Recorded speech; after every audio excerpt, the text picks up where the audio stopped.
Hello and welcome to Joy in Our Town. I'm your host, Coppelia. So excited to be here because our special guest today has probably one of my favorite titles that we've ever shared on the show. She is a wish granter with Make-A-Wish, Anita Cook, and the topic we're going to be talking about is helping children and their families. Anita, thank you so much for joining us today on Joy in Our Town. Thank you. I'm happy to be here. Now, you're a wish granter with the Make-A-Wish Foundation in Houston, and I understand you cover the Texas Gulf Coast and Louisiana as well. That's right. That's amazing. And I think a lot of our viewers have heard wonderful things about Make-A-Wish.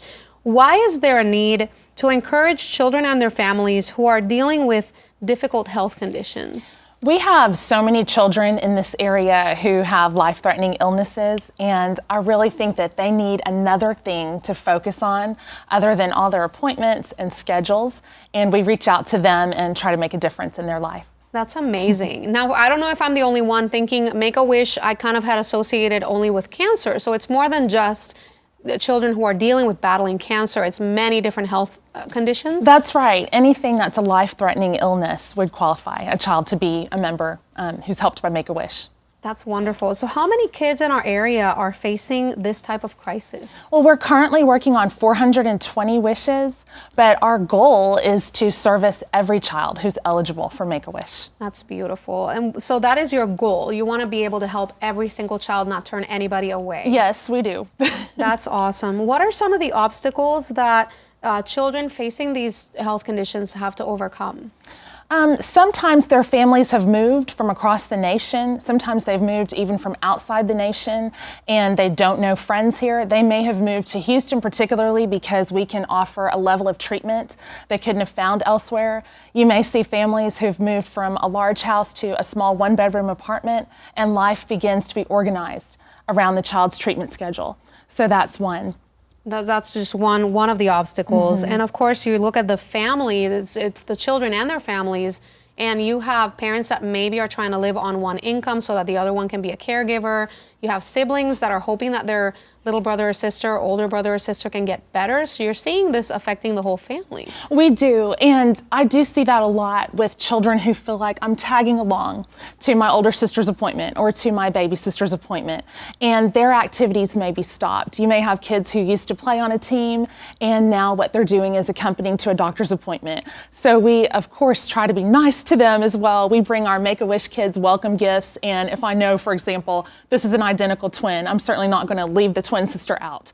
I'm going to bring them a welcome gift and tell them we are so excited to see you too. We know this is part of your journey. Right.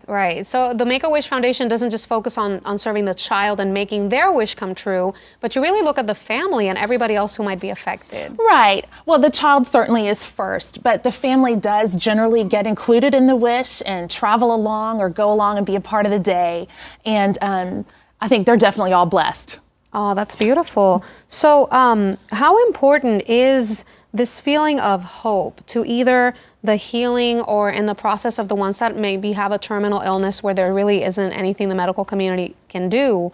How important is for that child to feel hope, for that family to feel hope, a sense of hope?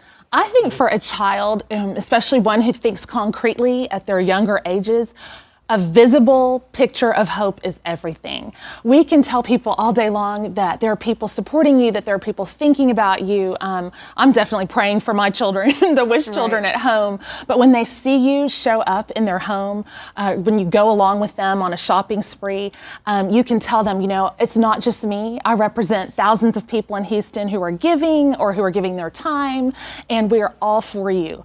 And I think some of them said, "Are you an angel?" And you think, I'm not an angel, but I know in my heart personally, I'm trying to be hands and feet of Jesus. So definitely, I think visible, concrete hope makes a difference. That is beautiful. And I guess for some of these kids, when there's a physical part of their illness, if they've maybe lost a limb due to surgery, they probably feel like people don't want to treat them as well, or they feel like they're different.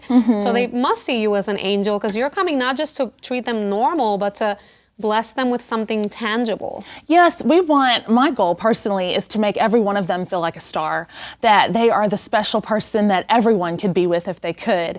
And I personally don't even focus on mentioning their illness while I'm there on the visit. It's just we're here about you and how important you are.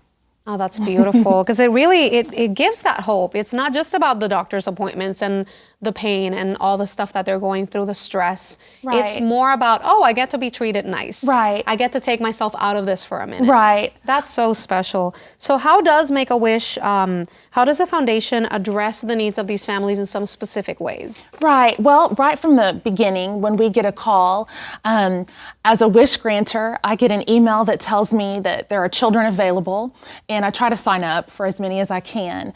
We make a personal visit to their home, and generally you see all different things. Sometimes you feel like the climax of this child's week, and you think, who am I? I'm just a regular person. But this family's been anticipating you coming for days or sometimes weeks, and they all gather around. They're excited, and a lot of times the children get to share their life purpose with you. Wow. They get to tell you, this is the thing I've always wanted to do forever. Wow. And you're the person who's writing it down, taking it very seriously, and encouraging them that with their doctor's medical approval, you'll do your best to make that happen. We give them a parallel path, if you will, where they normally have schedules that they have to look forward to. It's going to be this long till chemo, or this long till my next procedure. I'm telling them it's going to be this long till I call you. It's going to be this long till our next visit. It's going to be this long until we do this. And so they have something else that's growing and progressing, just like the other part of their world is progressing. So you give them the hope, the something that, it's fun to look forward to, Yes. not just all the other stuff that maybe it was not as fun. Yes. Even though it is to make them better and make them healthy, you want to give them that extra other part of it. That's amazing. Are there any experiences that you've had as a wish granter, or any success stories that you'd like to share with us today? Definitely. I can think of a few. I remember having a little wish girl named Andrea. And Andrea told me that she wanted to be sent to go and feed a lion or interact with a lion for her wish. And I said, gosh, Andrea, are we going to get medical approval for that one? And I said, well, tell me why that's your wish. Why is that important to you? Because she had her siblings saying, what about Disney, or what about this or that? And so Andrea said, I really thought about this. And she said, a lion walks into the jungle and thinks, I'm going to succeed. I'm going to conquer. It doesn't matter what I'm going to see today. This is my attitude. And she said she really felt like that lion's purpose and attitude were a big part of the lion's success. Wow. And she said, I need to learn something from that. She said, I want to go and observe the lion for myself, because that's exactly how I'm going to take this on. And that really made an impression on me. She wasn't about the momentary wish or something material. She said that she wanted to do this so that she could have the right attitude and posture towards facing the cancer. How she old was is facing. Andrea? She was 12 years old. Amazing. That's right. And a second person I can think of just really impacted my own family and grew us spiritually. We thought we were going there to bless all the children. Right. But we met a little boy named Lazaro, and I don't speak Spanish probably as well as some, but I recognized that it sounded like Lazarus, and I thought, wow, you have a pretty powerful name. Mm-hmm. And so, I don't, while I'm with the children, pray for them in the room or anything like that, but my husband and I volunteer together, and we certainly do talk and pray for them at home. And so this one little boy was just tugging on my heart, and I told my husband, I said, can we pray for Lazaro? And my husband actually went without food. He fasted and prayed for Lazaro, because he was no longer communicating at that point. Mm-hmm. So about 3 days into my husband's prayer, his stepmother gave us a call, and she said, Anita, Lazaro hasn't been speaking now for a few days, and he's getting into his end stages. I said, that's right.